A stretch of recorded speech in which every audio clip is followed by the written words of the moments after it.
Hi, my name is Elizabeth Benton. I'm a clinical psychologist from Perth.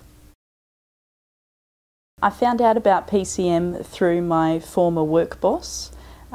She was already a PCM certified provider. As a clinical psychologist, not knowing about a psychological theory didn't sit well with me. So then I found out about it and loved it and became certified myself. I could see that it would work. I could see that in my professional spectrum it would have absolute relevance. Sitting as the therapist talking to a patient, it would be absolutely ideal. And also at that time I was a team leader as well, so I could see that it would get the team together, improve the dynamics, improve the teamwork, and therefore improve efficiencies and all those good things that we want a team to be able to do. And also, probably more importantly in terms of the decision for me to become a provider, I am newly married. So at that point I wanted to find out about myself and also about my husband, and I'm so pleased that I did it.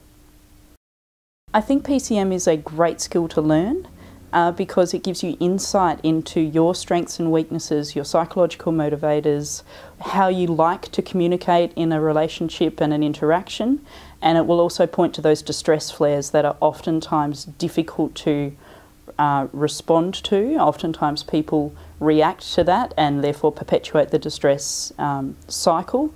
So I think PCM is awesome for promoting positive interactions as well as inviting people out of the negative interactions as much as possible. The most amazing outcome I've seen for someone who's been exposed to PCM was in a therapy dynamic.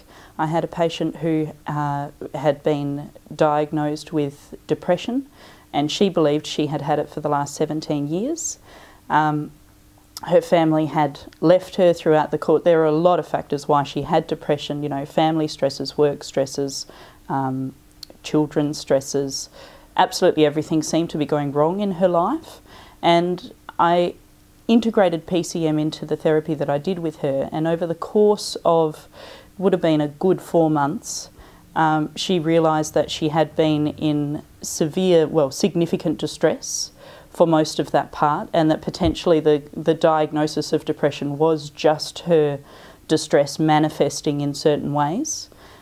She was able to pinpoint phase issues in her life, and based on the PCM material and the way that it's so easily conversed about, she could then get new values in her life and get her life back on track. And after 17 years of kind of being in the muck, this was just a total life-changing experience for her. The kind of person that would make a great PCM provider is someone who has a lot of insight into their own strengths and weaknesses. I don't really think it matters what base type you are or even what phase type you are, as long as you know your strengths, you know your weaknesses, and you've got enough energy to present it. I think you're going to be awesome at it. If you're thinking about becoming a PCM provider, the one thing I would say is just go for it. The worst thing that can happen is that you gain insight into yourself and that your relationships improve. The best thing that can happen, you know, who knows, the sky is the limit.